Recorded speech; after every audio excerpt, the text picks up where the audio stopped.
Hello everyone, it's Pebbles. I thought I would share a little nugget of knowledge regarding Zeusing with you guys, especially in light of the recent push for more workshops and stuff like that.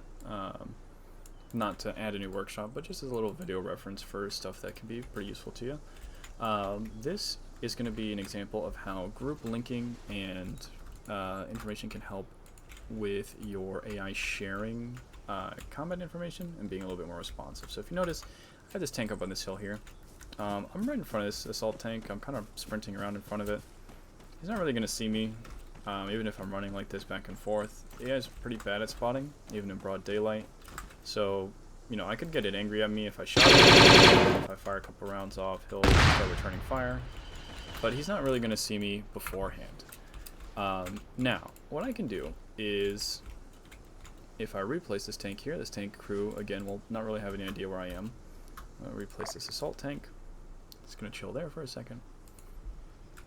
And then for the, well, rather what I'm going to do is I'm going to go ahead and place a droid team here. This droid team is going to see me shooting at me. And this tank doesn't seem particularly bothered by the fact that there are tracer rounds going off right next to it. If I get in the crew main patch here,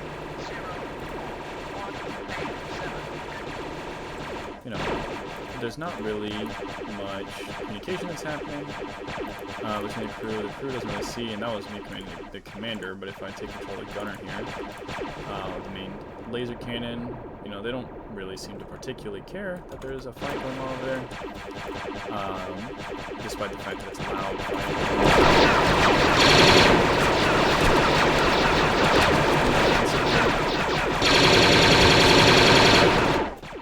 I can sit there and, shoot my gun, do all those things, and it's not going to really draw the tank's attention, unless I shot at the tank. So, I'm going to go ahead and delete the infantry, and the tank's still here, just chilling, still within its line of sight and everything. I mean, this tank should definitely be able to see me. But what I'm going to do instead is I'm going to place down the droid team,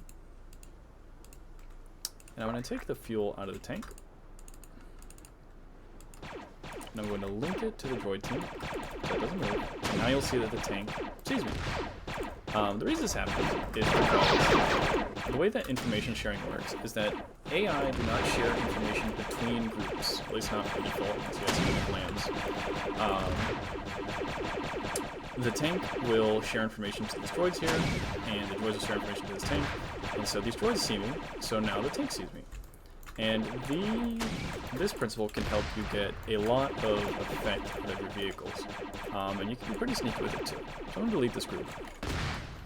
And I'm going to respawn the tank. And then what I'm going to do is I'm going to stand way over here. I'm going to stand way over on this other hill. So this is about a kilometer away from this other tank. I'm still within line of sight of this tank, and believably, a tank would be able to shoot me from out here. It's just that that tank can't really quite see me. The tank wouldn't really see anyone from here unless they fired like a rocket launcher or they shot at it, or near it. Even if I sit here and I full auto, not really going to take any return fire.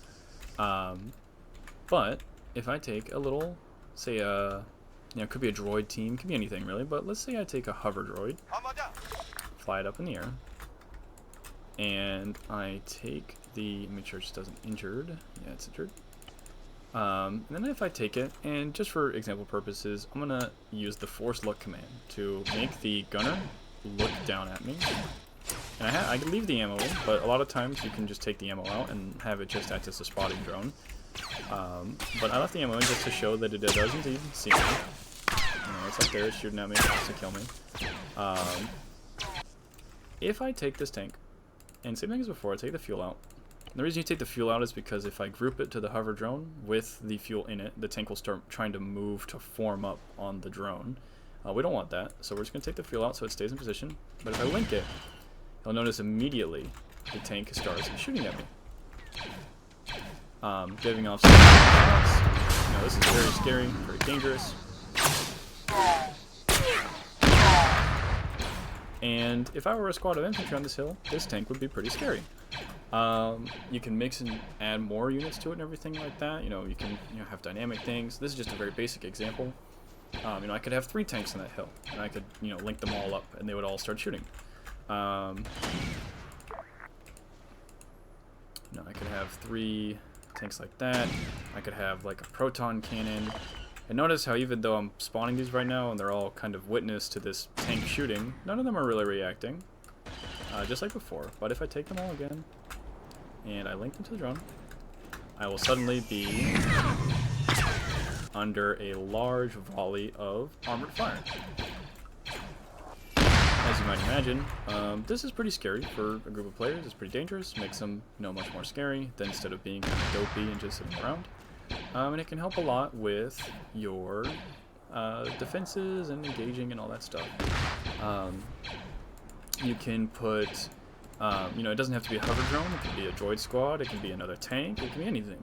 Anything that can be your spotter, and it can spot for all of your static weapons. Droids have a lot of static weapons. The proton repeater. The proton cannon, the field repeater, the E-web, all the heavy infantry, great choices for this. The OG-10, the crab droid, droidica. The crab droid can be especially scary because they're not often very smart and they don't often shoot very well. So if I put myself down here and I link up this crab droid, this crab droid will start popping off some